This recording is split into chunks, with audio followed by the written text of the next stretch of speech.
சந்தேகங்கள் கேட்பதற்காக பாஸ்டர் மனோகரன் அவர்கள் வந்திருக்கிறார்கள். அவர்கள் கேட்கக்கூடிய சந்தேகங்கள் அநேகருக்கு அது பிரயோஜனமாக இருக்கும் என்று நான் கர்த்தருக்குள்ளே நான் விசுவாசிக்கிறேன். அதனால அந்த கேள்விகளுக்கு நான் பதில் சொல்லும்போது இவைகள் எல்லாவற்றையும் நீங்கள் கேட்டு அறிந்து கொள்ளுங்கள். இதை பற்றியதான ஏதாவது சந்தேகம் அல்லது வேறு ஏதாவது இருந்தால் அதை கமெண்ட்டில் சொல்லுங்கள், நாங்கள் அதுக்கு பதிலும் கொடுக்குறோம். ஏனென்றால் இது எல்லாத்துக்கும் பக்தி விருத்தியை உண்டாக்கும்படியாகவும் எல்லாருக்கும் அந்த வேதத்தினுடைய சத்தியத்தினுடைய புதை பொருள்கள் அறிந்து கொள்ள வேண்டும் என்ற ஒரு நோக்கத்தோடு நாங்கள் இந்த ப்ரோக்ராமை நாங்கள் ஏற்பாடு செய்திருக்கிறோம். உங்கள் அனைவரையும் இயேசுவின் நாமத்தினால் வாழ்த்தி ஆசீர்வதித்து சமாதான கூறி உங்களை வரவேற்பதிலே நாம் பெரும் மகிழ்ச்சி அடைகிறோம். கேளுங்கள், பயன்படுத்துங்கள். கர்த்தருக்கு ஸ்தோத்திரம் ஐயா. ஸ்தோத்திரம் ஐயா. வேதாகமத்தில் யோவான் எழுதின சுவிசேஷம் 5வது அதிகாரம் 20வது வசனத்தில், யோவான் 5வது அதிகாரம் 20வது வசனத்தில், நான் செய்த கிரியைகளை செய்வான், இவைகளை காட்டிலும் பெரியவைகளையும் செய்வான் அப்படின்னு சொல்லியிருக்கு. அப்ப இயேசு மரித்த லாசரை கல்லறையில் வைத்து 4 நாளாகி அவரை உயிரோடு எழுப்பினார் என்று பார்க்கிறோம். அதுதான் பெரிய காரியம் என்பதை நாங்கள் அறிந்திருக்கிறோம். அதை காட்டிலும் பெரிய காரியங்களை செய்வான் என்று இயேசு இந்த வசனத்தில் சொல்லியிருக்கார் ஐயா. அதை பற்றி நீங்கள் கொஞ்சம் விளக்கம் தர முடியுமா ஐயா? பார்க்கலாம். அதாவது இயேசு கிறிஸ்து என்ன செய்தார், அவர்கிட்ட வந்த அனைவரும் சுகமானாங்க, ஒருத்தர் கூட சுகமாகாமல் போனதில்லை. மரித்த லாசருவை 4 நாள் கழித்து உயிரோடு எழுப்பினார். இயேசு என்ன சொல்லுகிறார், என்னை விசுவாசிக்கிறவன் நான் செய்த காரியங்களையும் செய்வான், இதை காட்டிலும் பெரிய காரியங்களையும் அவன் செய்வான் என்று சொல்லப்பட்டிருக்கிறது. இப்போ இந்த இடத்துல ஒரு சந்தேகம், நியாயமான சந்தேகம் வருவது இயற்கையே. ஏன் என்று சொன்னால் 4 நாளைக்கு பின்னால் அவர் எழுப்பியிருக்காரு, காற்றையும் கடலையும் அதட்டினார், எல்லா காரியத்தையும் செய்திருக்கிறாரு. இதை காட்டிலும் பெரிய காரியம் இந்த உலகத்தில் பூமியில் யாராவது செய்ய முடியுமா? அப்போ ஆண்டவர் சொல்லியிருக்காருன்னா அதில் ஒரு அர்த்தம் இருக்கிறது. என்ன என்று சொன்னால், அவர் இருந்த காலத்திலே ஒரு சபையை நிறுவி அவர் சபையை நடத்தவில்லை. இப்பொழுது அவருடைய மரணத்துக்கு பிறகு அப்போஸ்தலர், தீர்க்கதரிசிகள் அவருடைய சீஷர்களை கொண்டு சபையை நிர்ணயிக்க அவர் சொல்லியிருக்கிறார். நீ பேதுருவாய் இருக்கிறார், அதாவது கண்மலையின் மேலே தன் வீட்டை கட்டுகிறவன் புத்திமான் என்று சொல்லப்பட்டு இருக்கிறது. அதற்கு தகுந்தாற் போல இங்கே பேதுரு மேலே என்னுடைய சபையை கட்டுவேன், பாதாளத்தின் வாசல்கள் அது மேற்கொள்வதில்லை என்று தெளிவாக சொன்னார். அவர் மூலமாக அதுக்கு பிறகு இந்த உலகத்திலே சபைகள் ஸ்தாபிக்கப்படுகிறது. எல்லா இடங்களிலும், எல்லா நாடுகளும், பூமி முழுவதும் இன்னைக்கு சபைகள் நடந்து கொண்டு இருக்கிறது. இதைத்தான் அவர் சொன்னார், என்னை காட்டிலும் பெரிய காரியங்களை செய்வாய் என்று. அப்போ அவரை காட்டிலும் பெரிய காரியங்கள் இப்பொழுது நடக்கிறது என்று சொன்னால் அது சபையை நடத்துவது மாத்திரமே தவிர வேறு ஒன்றுமே இல்லை. அதனால இதை நன்றாக புரிந்து கொள்ள வேண்டும். அடுத்தது கேளுங்க.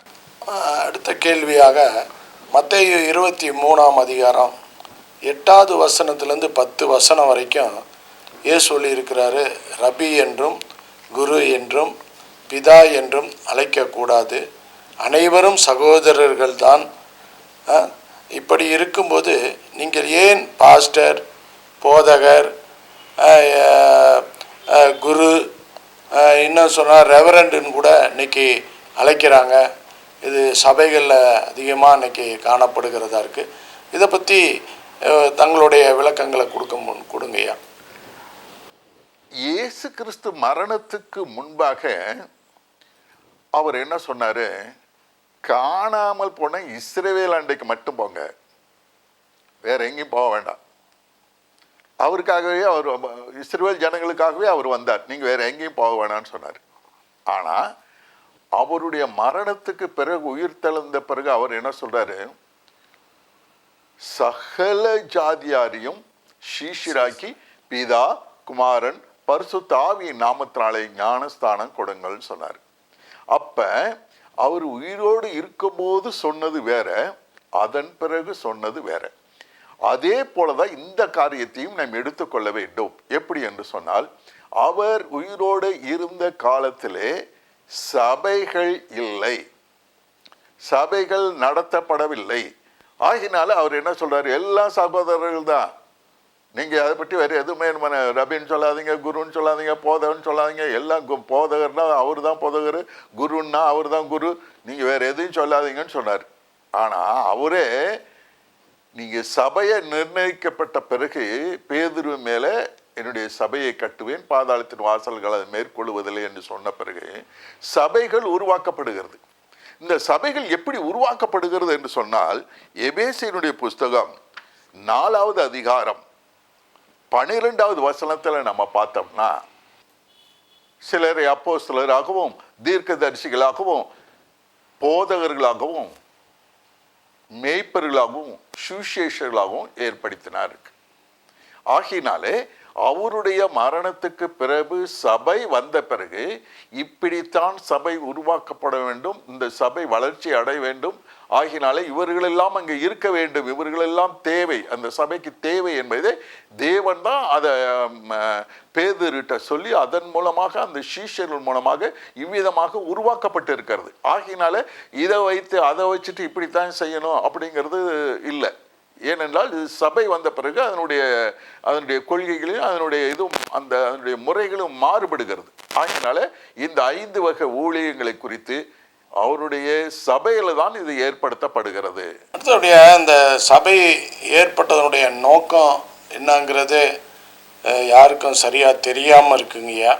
அந்த நோக்கம் என்ன, அந்த நோக்கம் நிறைவேறி இருக்கா, அப்படி நிறைவேறக்கூடிய அப்படிப்பட்ட சபைகள் இன்னைக்கு உலகத்துல நடைபெற்று கொண்டு இருக்கிறதா அப்படிங்கிறத பத்தி கொஞ்சம் விளக்கமா சொல்லுங்க. அதாவது இங்க கேட்ட கேள்வி நல்ல கேள்வி, மிகவும் நல்ல கேள்வி. ஒரு சபை என்பது எதற்காக? அது பக்தி விருத்தி அடைவதற்காக இந்த 5 வகை ஊழியங்களை தேவன் ஏற்படுத்தியிருக்கிறார். இப்பொழுது இந்த சபையினுடைய நோக்கம் என்ன?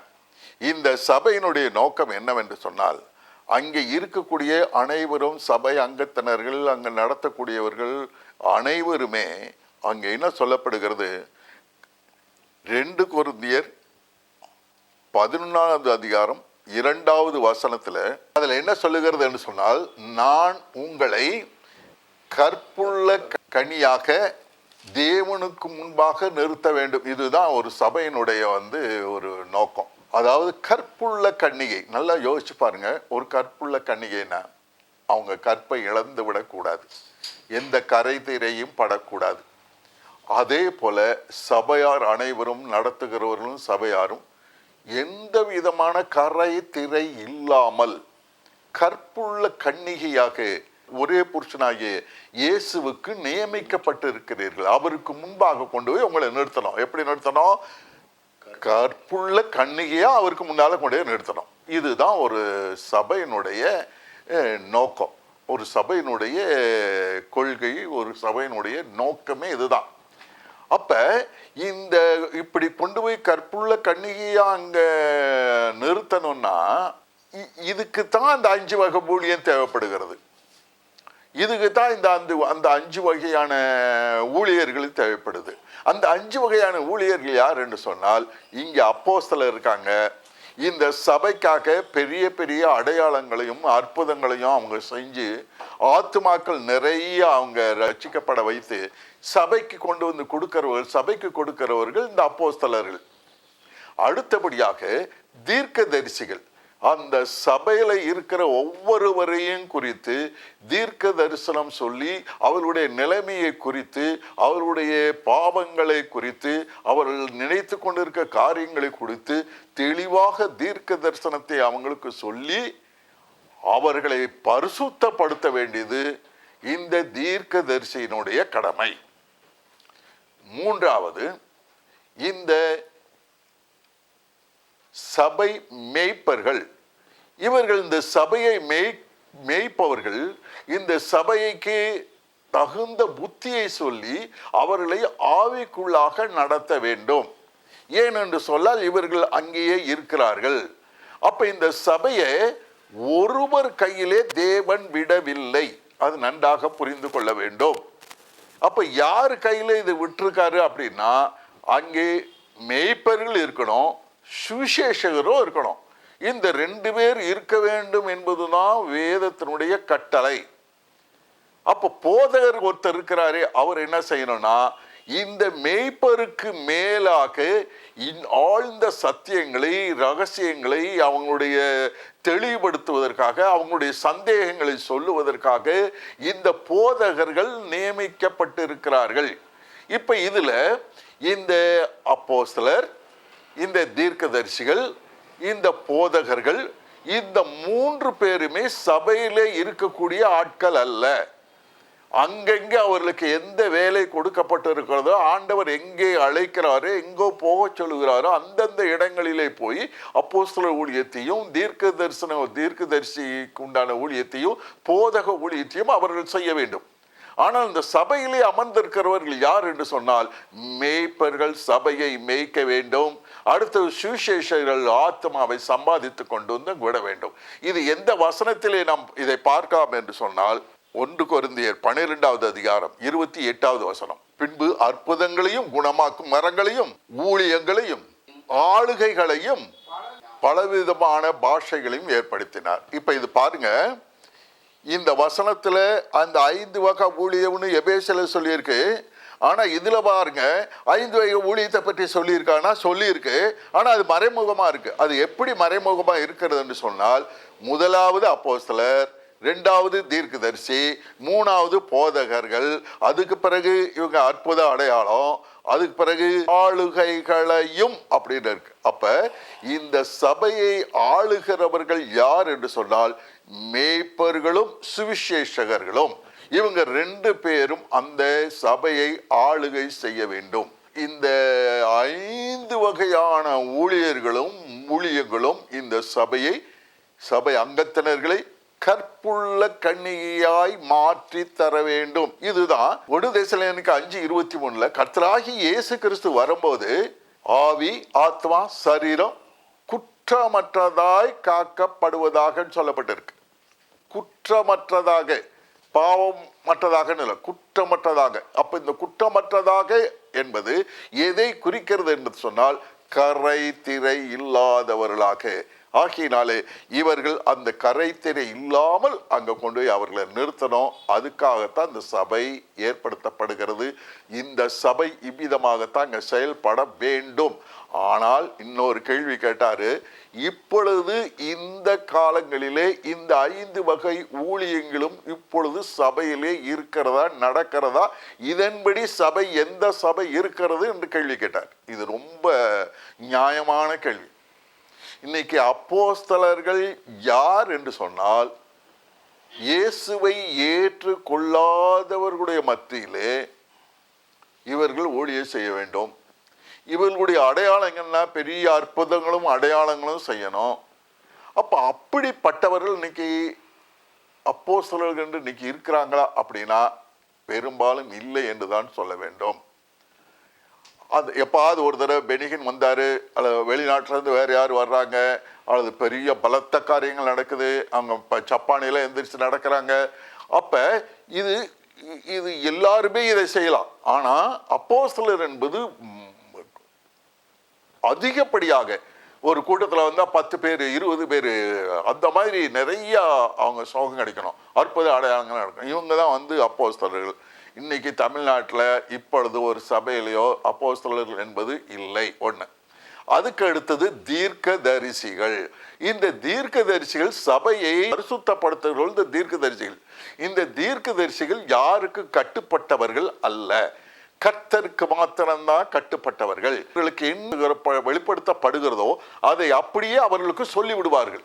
இப்படி இந்த நேரத்தில் சொன்னா இன்னைக்கு அநேக ஊழியக்காரர்களுடைய நிலைமை என்ன ஆகும், அநேக இந்த விசுவாசிகளுடைய நிலைமை என்னாகுன்னு யோசித்து பார்த்தா, இவங்க இதெல்லாம் தெரிஞ்சுட்டு இந்த தீர்க்கதரிசிகளை உள்ளே விடுறதில்லை. தீர்க்கதரிசனம் அவங்க அனுமதிக்கிறதே கிடையாது. ஏன்னா தங்களுடைய காரியங்கள் வெளிப்பட்டு போகும்.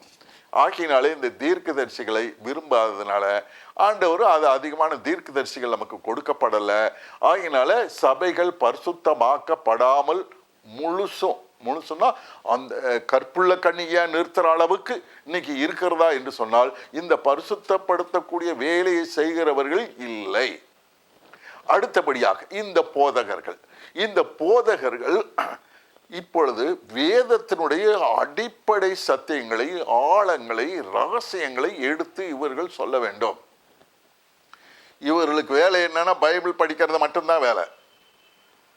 இன்னைக்கு சபையில் உட்காந்துட்டு நாங்கள் போதகர்னு சொல்றாங்க, அது ஒரு சிலர் இருக்கலாம்.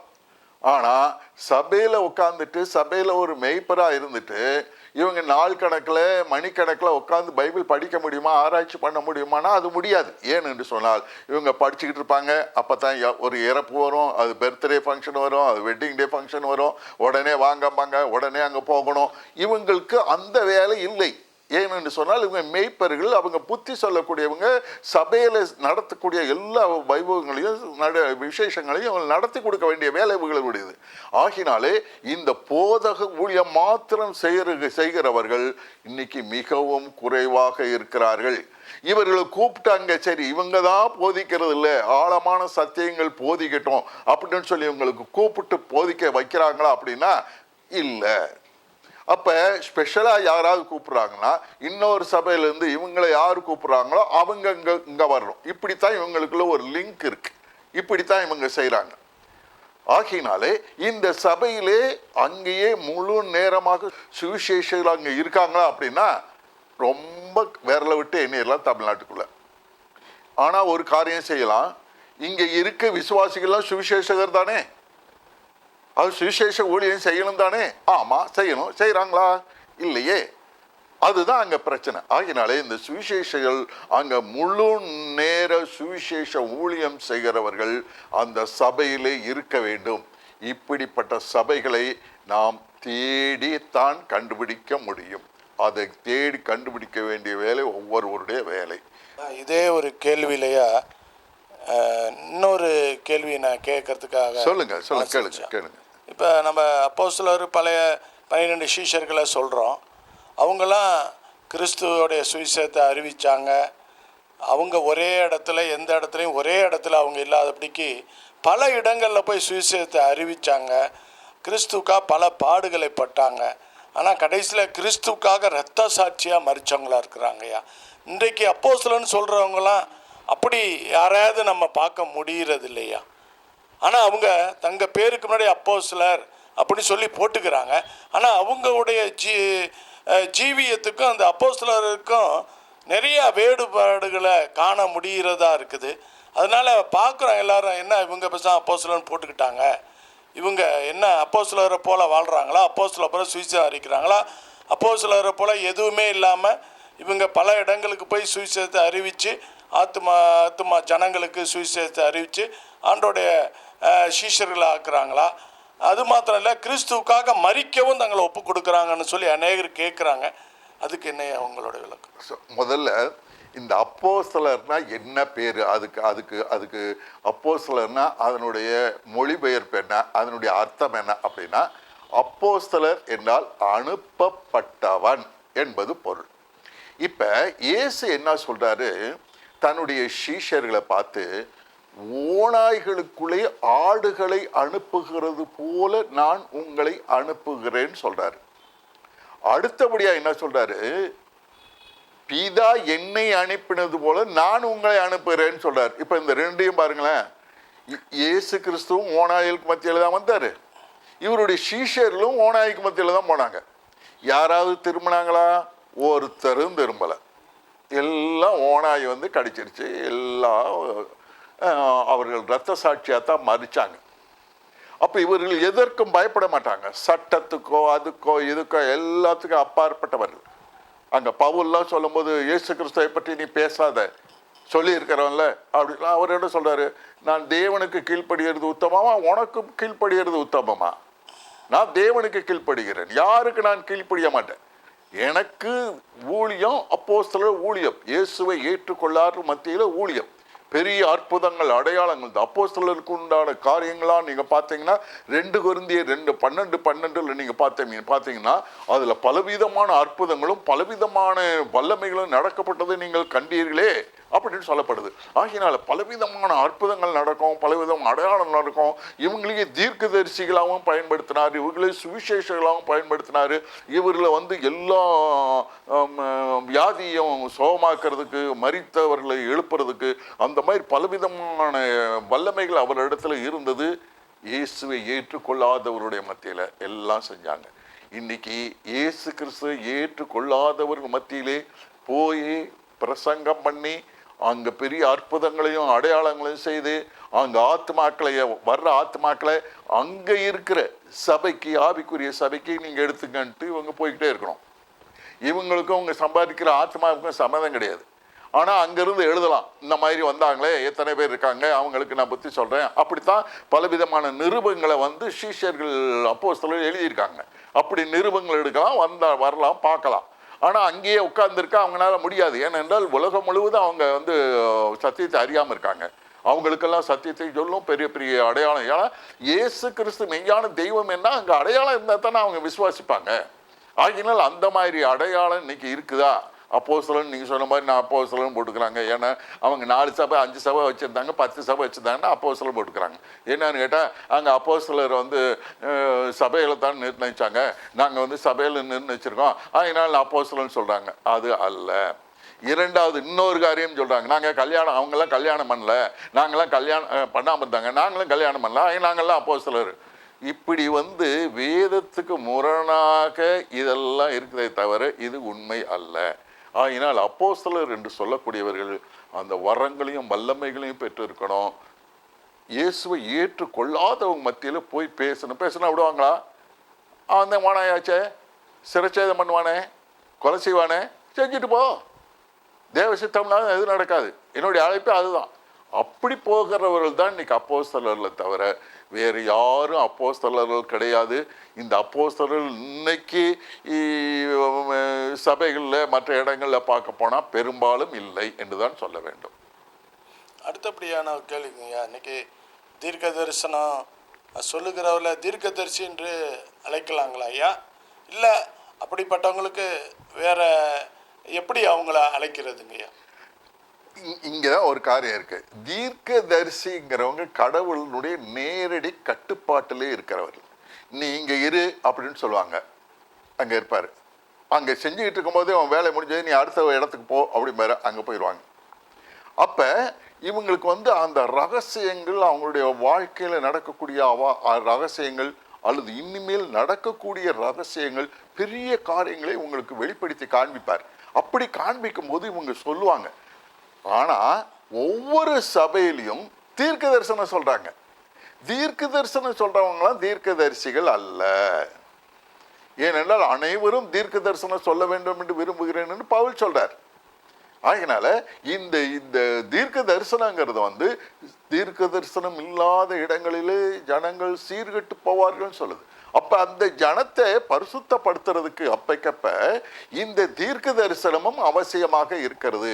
இவங்க பரிசுத்த ஆவியில நிறைந்து அந்நிய பாஷைகளோட நிறைந்து அவர் தேவனோடு உடன்படிக்கை செய்து தேவனோடு சேர்ந்து பரிசுத்த ஆவியானவர் சொல்லுகிற வார்த்தை தீர்க்க தரிசனம். ஆனா இன்னைக்கு என்ன, அந்நிய பாஷை பேசுறது இப்ப சபையில் ரொம்ப ரேரா போச்சு. பரிசுத்தாய் பெற்று அந்நிய பாஷை பேசணும்னு அவசியம் இல்லை அப்படிங்கிற நிலைமைக்கு இன்னைக்கு வந்திருக்கு. அந்நிய பாஷை பேசணும், ஆவியில் நிறைஞ்சின்னா இவங்க சொன்ன உடனே ஆவியானவர் வந்துவார், கையை பலமாக தட்டுவாங்க, தட்டினோடனே ஆவியானவர் வந்துட்டார். இதை போல நாடக செயல்கள் நடந்து கொண்டு இருக்கிறதே தவிர இவைகள்லாம் அம்பக்கு வேலைகள், இவைகளெல்லாம் உண்மை அல்ல. பாடல்களை பாடும்போது அவர்கள் பாடல்களை அப்படியே லகித்து அப்படியே ஆவிக்குள்ளாகி அவங்க அப்படியே மேலே போகும்போது அவர்கள் அறியாமல் அக்னி இறங்கி அவர்கள் அபிஷேகம் பெற்று தீர்க்க தரிசனம் வரும். அப்படிப்பட்ட அனுபவம் இன்னைக்கு சபைகளிலே மிகவும் மிகவும் குறைந்து விட்டது. ஆனால் தீர்க்க தரிசிகள் சபையிலே இருக்கிறவர்கள், தீர்க்க தரிசனம் சொல்லுகிறவர்கள் சபையிலே இருக்கிறவர்கள், தீர்க்க தரிசிகள் சபையிலே இல்லாமல் எல்லா இடத்துலையும் அவருடைய ஊழியத்தை செய்யக்கூடியவர்கள். இது ரெண்டுக்குள்ள வித்தியாசத்தை நம்ம தெளிவாக தெரிந்து கொள்ள வேண்டும். அடுத்தபடியாக மத்தேயு 24:14 ராஜ்யத்தில் இந்த சுவிசேஷம் பிரசங்கிக்கப்படும், அப்பொழுது முடிவு வரும் அப்படின்னு சொல்லியிருக்காங்கய்யா. இன்னைக்கு டிவிலெலாம் நிறையா சுவிசேஷகர் பேசுகிறாங்க, சுவிசேஷம் அறிவிக்கப்படுகிறது. அதனால் முடிவு வந்துருச்சுன்னு நம்ம எடுத்துக்க முடியும் இல்லையா? நல்ல முடிவு எப்பயா வரும்? இது நல்ல கேள்வி. அதாவது ராஜ்யத்தினுடைய இந்த சுவிசேஷம் பூலோகம் எங்கும் உள்ள சகல ஜாதிகளுக்கும் சாட்சியாக பிரசங்கிக்கப்படும், அப்பொழுது முடிவு வரும். தெளிவாக சொல்லியிருக்கு பாருங்களேன். அப்ப இந்த ராஜ்யத்தினுடைய சுவிசேஷம் பூலோகம் எங்கும் எல்லா இடத்துலையும் பிரசங்கிக்கப்படுமா? பிரசங்கிக்கப்பட்ட பிறகுதான் முடிவு வருமா? அப்படித்தானே வேதம் சொல்லுது, அப்படித்தானே வசனம் சொல்லுது. முடியுமா? இன்னைக்கு மனுஷனே போக முடியாத, போகக்கூடாத இடங்கள் நிறைய தீவுகள் இருக்கு. மனுஷன் உள்ள போனால் அம்பு வச்சு கொண்டு விடுவான், அவங்களுக்கு கறியை கூட சாப்பிட்டு விடுவான். இப்படி மோசமான இடங்கள்ல இருக்கு. அங்கே போய் யார் சத்தியம் சொல்றது? பூமி முழுவதும் சகல ஜாதிகளுக்கும் சத்தியம். அந்த மத ஜாதிக்கு யார் போய் சத்தியம் சொல்லுவான்? அப்படி சொன்னா தான் முடிவு வரும்னா எந்த காலத்திலையும் முடிவே வராது. சத்தியமும் சொல்ல முடியாது, முடிவு வராது. ஆனால் முடிவு வரும்னு இருக்கு.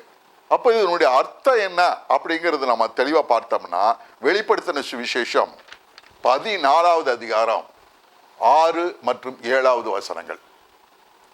பின்பு வேறொரு தூதன் வானத்தின் மத்தியிலே பறக்க கண்டேன்.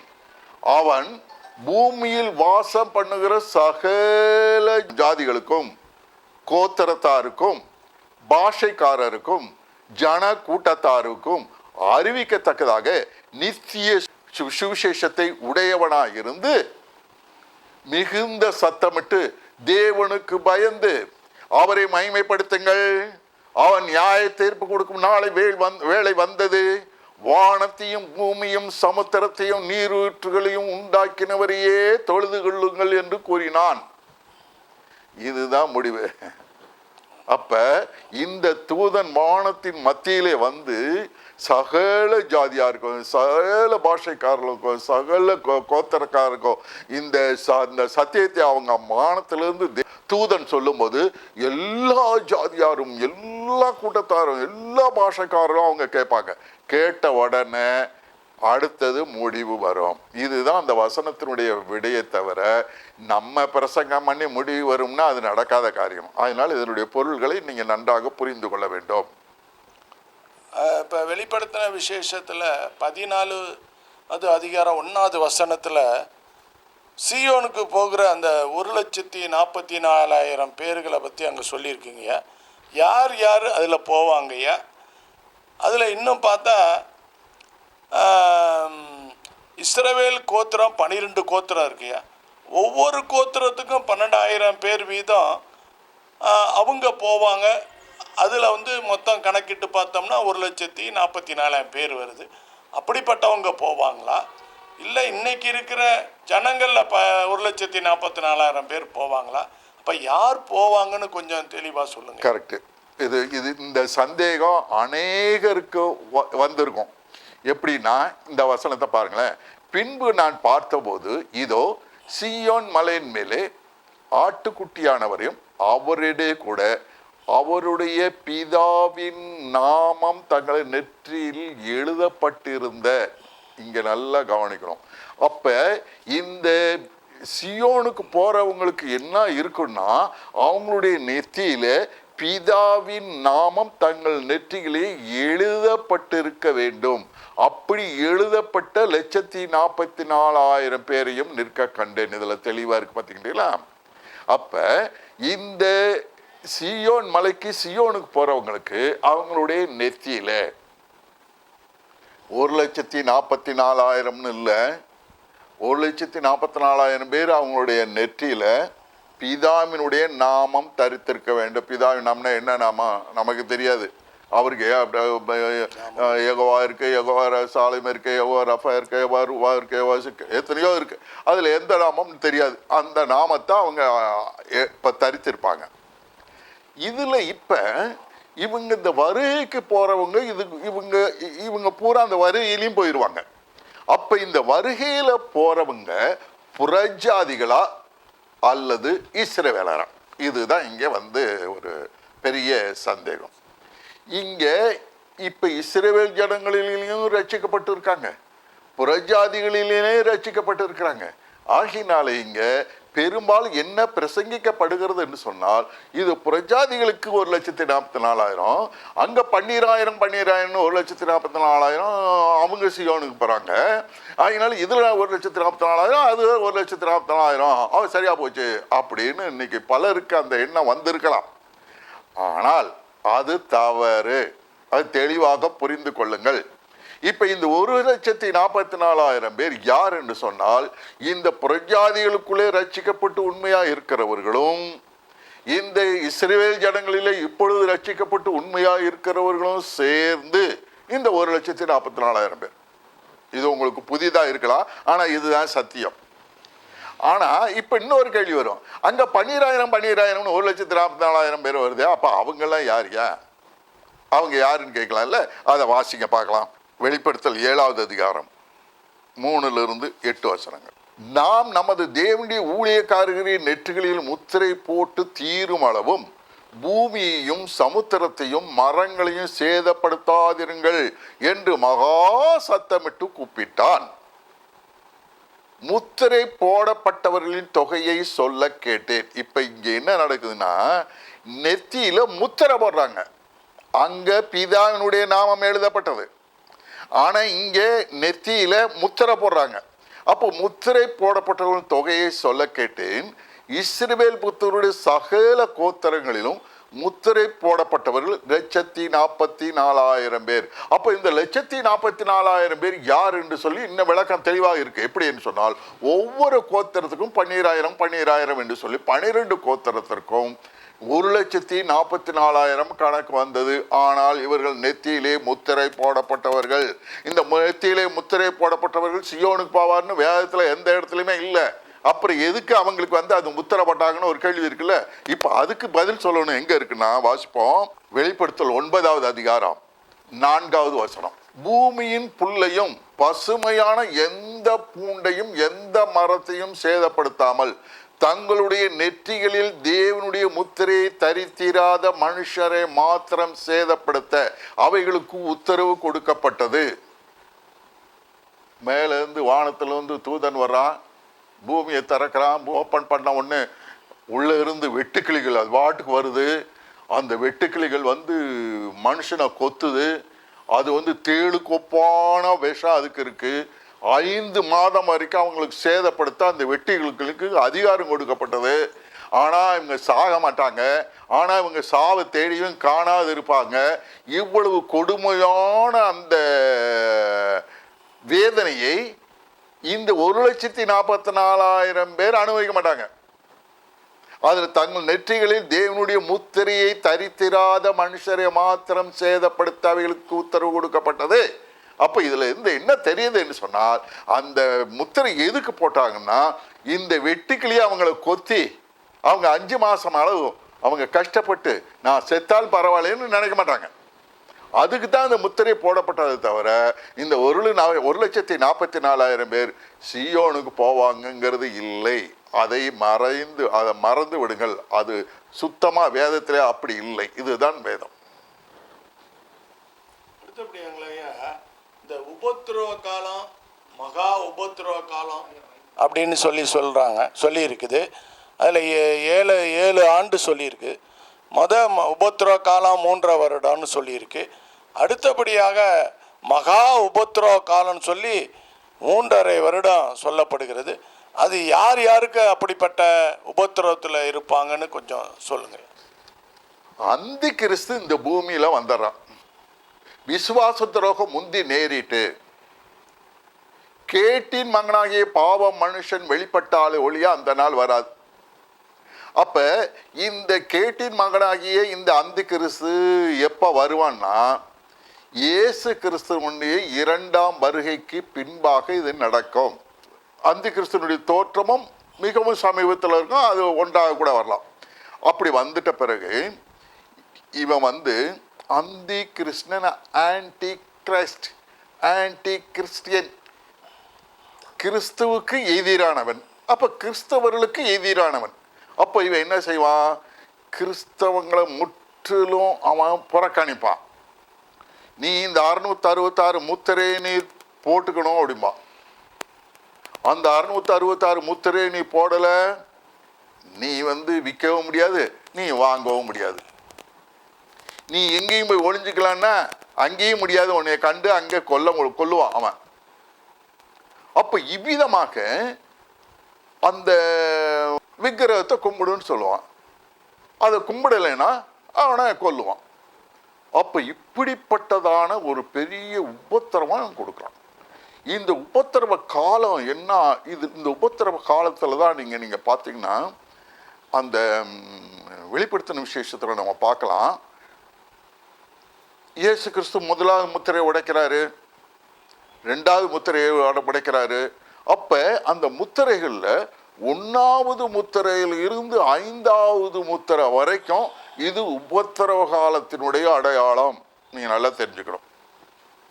அப்ப இந்த 5 முத்திரைகளும் என்ன நடந்திருக்கு அப்படின்னு சொன்னா அதை வாசிக்கலாம். வெளிப்படுத்தின விசேஷம் 6வது அதிகாரத்தில் பார்த்தோம்னா, ஆட்டுக்குட்டியானவர் முத்திரைகளில் ஒன்றை உடைக்க கண்டேன். அப்பொழுது 4 ஜீவன்களில் ஒன்று என்னை நோக்கி, நீ வந்து பார் என்று இடி முழக்கம் போன்ற சத்தமாய் கேட்டேன். நான் பார்த்தபோது இதோ ஒரு வெள்ளை குதிரையை கண்டேன். அதன் மேல் ஏறி இருந்தவன் வில்லை பிடித்திருந்தான். அவனுக்கு ஒரு கிரீடம் கொடுக்கப்பட்டது. அவன் ஜெயிக்கிறவனாகவும் ஜெயிப்பவனாகவும் புறப்பட்டான். அப்ப இவனுக்கு வில்லு கொடுத்திருக்கிறது அப்படின்னா இவன் கையில அம்பு இல்லை, ஆனா அவனுக்கு அதிகாரம் இருக்கு. அவன் ஜெயிச்சிருவான், ஜெயிக்கவும் செய்வான். ஆனா அவனுக்கு கிரீடம் கொடுக்கப்பட்டது. அவன் யார் என்று சொன்னால் அவன் அந்தி கிறிஸ்து, அவன் தான் அந்த ராஜா. இப்ப இவன் வந்த பிறகு இவன் முதல்ல வர்றான். அடுத்தது 3வது வசனத்துல பார்த்தோம்னா, அவர் 2ஆம் முத்திரை உடைத்த போது 2ஆம் ஜீவனானது நீ வந்து பார் என்று சொல்ல கேட்டேன். அப்பொழுது சிவப்பான வேறொரு குதிரை புறப்பட்டது. அதன் மேல் ஏறி இருந்தவனுக்கு பூமியில் உள்ளவர்கள் ஒருவர் கொலை செய்யத்தக்கதாக சமாதானத்தை பூமியிலிருந்து எடுத்து போடும்படியான அதிகாரம் கொடுக்கப்பட்டது. ஒரு பெரிய பட்டயமும் அவனுக்கு கொடுக்கப்பட்டது. பாருங்களேன், இந்த உபத்திரவ காலத்தில் இதெல்லாம் நடக்கும். பூமியில ஒருத்தனுக்கு ஒருத்தன் கொல்லுவான், கொலை செய்வான். பூமியில சமாதானம் இருக்காது. இவன் அந்த கிறிஸ்து காலத்தில் சமாதானம் இருக்கவே இருக்காது. இவைகளெல்லாம் நடக்கும். அடுத்த வசனத்தை பார்த்தோம்னா, அவர் 3ஆம் முத்திரையை உடைத்த போது 3ஆம் ஜீவனானது நீ வந்து பார் என்று சொல்ல கேட்டேன். நான் பார்த்தபோது இதோ ஒரு கருப்பு குதிரையை கண்டேன். அதன் மேல் ஏறி இருந்தவன் ஒரு திராசை தன் கையிலே பிடித்திருந்தான். அப்பொழுது ஒரு பணத்துக்கு 1 படி கோதுமை என்றும் ஒரு பணத்துக்கு 3 படி வார்கோதுமை என்றும் எண்ணெயும் திராட்சை ரசத்தையும் சேதப்படுத்தாதே என்றும் 4 ஜீவன்களின் மத்தியிலிருந்து உண்டான சத்தத்தை கேட்டேன். இப்ப இங்க இப்ப இதெல்லாம் எங்க நடக்குதுன்னு நீங்க பாத்தீங்கன்னா, இது இன்னும் ரொம்ப தெளிவா பேசணும், ரொம்ப நேரம் ஆகும். 7 தலை 10 அந்த 7 ராஜாக்கள் என்னென்னலாம் செஞ்சானோ அதெல்லாம் நீங்க செய்வான். அப்பொழுது ஒரு பணத்துக்கு 1 படி கோதுமை என்றும் ஒரு பணத்துக்கு 3 படி வார்கோதுமை என்றும் எண்ணெயும் திராட்சை ரசத்தையும் சேதப்படுத்தாதே என்றும் 4 ஜீவன் மத்தியிலிருந்து உண்டான சத்தத்தை கேட்டேன். அவர் 4ஆம் முத்திரையை உடைத்த போது 4ஆம் ஜீவனானது நீ வந்து பார் என்று சொல்லும் சத்தத்தை கேட்டேன். நான் பார்த்தபோது இதோ மங்கின நிறமுள்ள ஒரு குதிரையை கண்டேன். அதன் மேல் ஏறி இருந்தவனுக்கு மரணம் என்று பெயர். பாதாளம் அவன் பின்னாலே சென்றது. பட்டயத்தினாலும் பஞ்சத்தினாலும் சாவினாலும் பூமியின் துஷ்ட மிருகங்களினாலும் பூமியின் கார்பங்கள் உள்ளவர்களை கொலை செய்யும்படியான அதிகாரம் அவைகளுக்கு கொடுக்கப்பட்டது. இங்க பார்க்கலாம், பூமியின் துஷ்ட மிருகம். இங்க யானையும் புலியும் சிங்கம் ஊருக்குள்ள பூமியில 4 பங்குல 1 பங்கா கடிச்சு தின்னு விடுமா? இல்லை. இங்கே என்ன நடக்க போகிறதுன்னு சொன்னால், நமக்கு ஏற்கனவே ஒரு அனுபவம் இருக்கு. அந்த கொரோனா பீரியட்ல அது இந்த மாதிரி ஒரு மிருகத்துல இருந்து அந்த வவ்வால இருந்து தான் அந்த இதை எடுத்து அந்த வைரஸை பரவிட்டான். அதே போல இங்க பட்டயத்தினாலும், அதாவது யுத்தம் வரும். அடுத்த யுத்தம் வந்துச்சுன்னா பஞ்சம் வரும், அடுத்த சாவு வரும். அது மாத்திரமல்ல, இந்த விரோதத்தினால பிசாசு என்ன தூண்டி இந்த வைரஸை கொலை பண்ணுவான், வைரஸை விடுவான். பூமியில் 4 ஒரு பங்காளியும். அப்போ இந்த 5வது முத்திரை 4 முத்திரை வரைக்கும் உபத்திரவ காலத்திலே இது நடக்கும். இந்த உபத்திரவ காலத்தில் யாரு கொடுக்கறது அப்படின்னா, இந்த அந்தி கிறிஸ்தவர்களுக்கு கொடுக்குறான். அது நல்லா தெரிஞ்சுக்கணும். இந்த முதல் 3.5 வருடம் அந்தி கிறிஸ்தவர்களை அவன் வேதனைப்படுத்துவான். அதுதான் உபத்திரவ காலம். அதுக்கடுத்து 3.5 வருடம் இருக்குது, அது மகா உபத்திரவ காலம். நீங்க இடையில என்ன கேட்டீங்களா கேளுங்க. ஆமாய்யா, இந்த மாதிரி இப்போ வந்து இதில் வந்து யார் யாருக்கு இந்த உபத்திரம்? அதான் இந்த உபத்திரம் வந்து அவங்க முத்திரையை யாரு தரிச்சாங்களோ, இந்த 666 முத்திரையை தரிச்சவங்களுக்கெல்லாம் அது அவன் சைடு, அவன் அந்த கிறிஸ்து சைடு, அவனுக்கு ஒரு பிரச்சனையும் இல்லை. அப்ப இந்த 666 முத்திரையை தரிச்சவங்க பூராமே வந்து கிறிஸ்தவங்க தரிக்க மாட்டாங்க. ஏன்னா அவங்க எரிகிற அக்னி நெருப்புல பங்கடையும், அதனால அவங்க தரிக்க மாட்டாங்க. தரிக்காதனால இவங்களுக்கு இவ்வளவு வேதனையை உங்களுக்கு கொடுக்குறாங்க. இது உபத்திரவ காலத்திலே நடக்கக்கூடியது. நீ மகா உபத்திரவ காலத்தில் என்ன நடக்குதுன்னா, இந்த வசனத்தை பார்த்தோன்னே உங்களுக்கு நல்லா தெளிவாக தெரியும். வெளிப்படுத்தல் 16வது அதிகாரம் 5 மற்றும் 6வது வசனங்கள். அப்பொழுது தண்ணீர்களின் தூதன் இருக்கிறவரும் இருந்தவரும் பரிசுத்தரமாகிய தேவரீர் இப்படி நியாயம் தீர்க்க வல்லவராய் இருக்கிறீர். அவர்கள் பரிசுத்தவான்களுடைய இரத்தத்தையும் தீர்க்கதரிசிகளுடைய இரத்தத்தையும் சிந்தினபடியினால, எப்ப சிந்தினாங்க? அந்த உபத்திரவ காலத்துல சிந்தினாங்கல்ல, அந்த இரத்தத்தையே அவர்களுக்கு குடிக்க கொடுத்தீர், அதற்கு பாத்திரராய் இருக்கிறார்கள் என்று சொல்ல கேட்டேன். பாத்தீங்களா? அப்ப இதெல்லாம் யாருக்கு நடக்குது என்று சொன்னால், அந்த 666 முத்திரையை தரிக்காதவங்களுக்கு அவன் செஞ்சான். ஆனா இப்ப கர்த்தர் என்ன செய்யறாரு? மகா உபத்திரவ காலத்துல அந்த தரிச்சவனுக்கு இவ்வளவு நடக்குது. இருட்டாகவும் ஜனங்கள் வந்து வெளிச்சத்தை பார்க்க முடியாது, மூணில் ஒரு பங்கம் போகும், இருட்டாயிரும், சூரியன் அந்தகாரப்படும், சூரியன் அந்தகாரப்பட்டோன்னு இங்கே போட்ட சிப்ஸ் எல்லாம் அங்கே இதாக போகும். அதுக்கு அதனுடைய பிரதிபலனா அதுக்கு வந்து சைடு எஃபெக்டாக கை கால் அழுகும், கண்ணெல்லாம் குழி விழுகும், ஒருத்தனுக்கு ஒருத்தன் பிடிச்சிக்கிட்டு தான் போவாங்க. இது பயங்கரமான வேதனைகள். இதெல்லாம் வந்து மகா உபத்திரவ காலத்தில் ஆண்டவர் அந்த அந்தி கிறிஸ்துவுக்கும் அந்த அந்தி கிறிஸ்துவனுடைய ஆட்களுக்கும் கொடுக்கக்கூடியது இந்த மகா உபத்திரவ காலம், 3 வருஷம். ஐயா, நீங்கள் ரொம்ப தெளிவாக சொன்னீங்க ஐயா. அந்த 666 முத்திரையை இன்றைக்கு இருக்கிற கிறிஸ்தவர் தரித்து கொள்ளக்கூடாது. தரித்தா என்ன உபத்திர வேதனைகள் நடக்கும், அந்த கிறிஸ்துனால எவ்வளோ பாதிப்பு நடக்கும், எவ்வளோ கஷ்டங்களை அனுபவிப்பாங்க, எவ்வளோ உபத்திரங்களை அனுபவிப்பாங்கங்கிறத மிக தெளிவாக சொல்லியிருக்கீங்கய்யா. அதே சமயம் அவங்க அந்த கிறிஸ்துவுடைய முத்திரையை தரித்து கொள்ளாம கிறிஸ்துவுக்காக வைராக்கியமாக வாழ்கிறவங்களுக்கும் அந்த கிறிஸ்துனால எவ்வளோ உபத்திரம் இருக்குங்கிறதையும் ரெண்டுக்குள்ள வேறுபாட்டை மிக தெளிவாக எங்களுக்கு எடுத்து சொல்லியிருக்கிறீங்க. இதை கேட்குற எல்லாருமே ஆண்டவருக்காக வைராக்கியமாக நிற்கணும். அவனோட வருகையில் அவன் இருக்கிற நாட்களில் அவன் அந்த முத்திரையை தரிப்பிக்கிறதுக்காக அவன் கட்டாயப்படுத்துவான். ஆனாலும் ஆண்டோடைய பிள்ளைகள் அதில் வைராக்கியமாக இருந்து அந்த 666 அவன் எவ்வளோ உபத்திரவப்படுத்தினாலும் தரித்து கொள்ளக்கூடாதுங்கிறத எல்லாரும் புரிஞ்சிக்கும்படியாக தெரிஞ்சிக்கும்படியாக அதில் உறுதியாக இருக்கும்படியாக அருமையாக மிக தெளிவாக எடுத்து அதுக்குள்ள வேறுபாடுகளை குறித்து ரொம்ப தெளிவாக பேசியிருக்கீங்க. ரொம்ப அது மகிழ்ச்சியை கொடுக்கறதா இருக்குங்க. அது மாத்திரம் இல்லையா, கடைசியாக ஒரு கேள்விங்க. இப்போ இஸ்ரவேலுடைய நிலைமையை குறித்து இன்னைக்கு உலக நாடுகளில் ரொம்ப ஆச்சரியப்படுகிறதா? என்ன நடக்கும், அந்த இஸ்ரேல் மக்களுக்கு என்ன நடக்கும், அந்த நாட்டுக்கு என்ன நடக்கும்? அது ஒரு பெரிய நாடு இல்லை, ஒரு குட்டியூண்டு நாடு. அது இந்த உலகத்தின் மையத்தில் இருக்கிற ஒரு நாடு. ஆனால் உலகமே அதற்கு விரோதமாக எழும்பி யுத்தங்களை பண்ணுறாங்க. ஆனால் அதுக்கு என்ன நடக்கும், அந்த மக்களுக்கு என்ன, அவங்களுடைய நிலைமை என்ன ஆகும், அந்த தேசத்தோட நிலைமை எதிர்காலத்தில் என்னமா ஆகும் அப்படிங்கிறத பற்றி கொஞ்சம் தெளிவாக சொன்னீங்கன்னா. நல்லா கேட்டுங்க. இது ஒரு கேள்விதான், ஆனால் இதுக்கு பதில் சொல்லணும்னா 1.5 மணி நேரம் ஆகும். நான் சுருக்கமாக சொல்லிடுறேன். இந்த இஸ்ரவேல் ஜனங்களை குறித்து தீர்க்க தரிசனங்கள் தானியேல் தீர்க்கதரிசி தெளிவாக சொல்லியிருக்காங்க. இயேசு கிறிஸ்து லூக்கா அதிகாரத்தில் நல்லா தெளிவாக சொல்லியிருக்காரு. என்ன சொல்லியிருக்காரு அந்த தானியேல் தீர்க்கதரிசி? என்ன சொல்லியிருக்காருன்னா, இஸ்ரவேலுடைய வல்லமை சிதறடிக்கப்பட்டு தீரும்போது இவைகள்லாம் நடக்கணும்.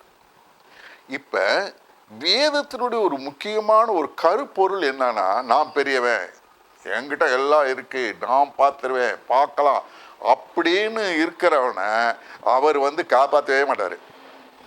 நீ தான் இருக்குன்னு சொன்னேல, பாரு, எல்லாத்தையும் பாரு, நான் தான் அயன் டோம் வச்சுருக்கேன், எனக்கு யாருமே ஒன்றும் செய்வேன். இன்னைக்கு அயன் டோம் தூளாக போச்சு. இன்னைக்கு எவனாலும் அவனை டச் பண்ண முடிஞ்சதாம் இது வரைக்கும். ஆனால் இன்னைக்கு ஒன்றுமே காணாம. அப்ப இந்த சிதறடித்தல் முடிவு பெறும்போது அப்படின்னு சொல்லப்படுது. அப்ப சிதறடித்தல் ஆரம்பம்னு ஒன்று இருக்கு இல்லையா, அந்த ஆரம்பம் தான் இப்ப நடக்குது. அப்ப இந்த சிதறடித்தல் ஆரம்பம் எப்படி நடக்குதுன்னா, இஸ்ரவேலை சிதறடிக்கிற 4 கொம்புகள் அங்க போகுதுன்னு சொல்லுது. அப்ப இந்த 4 கொம்புகள் எதுன்னு சொன்னாக்க, இந்த ரஷ்யா, ஈரான், சீனா, துருக்கி, இந்த 4 கொம்புகள் தான் ஒன்று சேர்ந்து இவங்களை அவங்களுடைய வல்லமையை சிதறடிக்கிறோம். இப்ப ஆரம்பிச்சாச்சு. இன்னும் அதை குறித்து என்ன சொல்லுதுன்னா, எல்லா ஜனத்தையும் உனக்கு விரோதமாக கூட்டுவேன்னு சொல்லுது.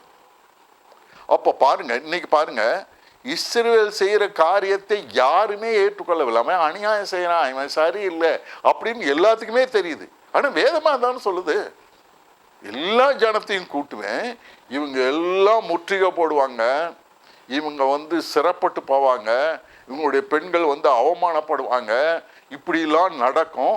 அப்போ முடிவு வரப்போகுதுன்னு அர்த்தம். அப்போ இயேசு கிறிஸ்து வர்றார்.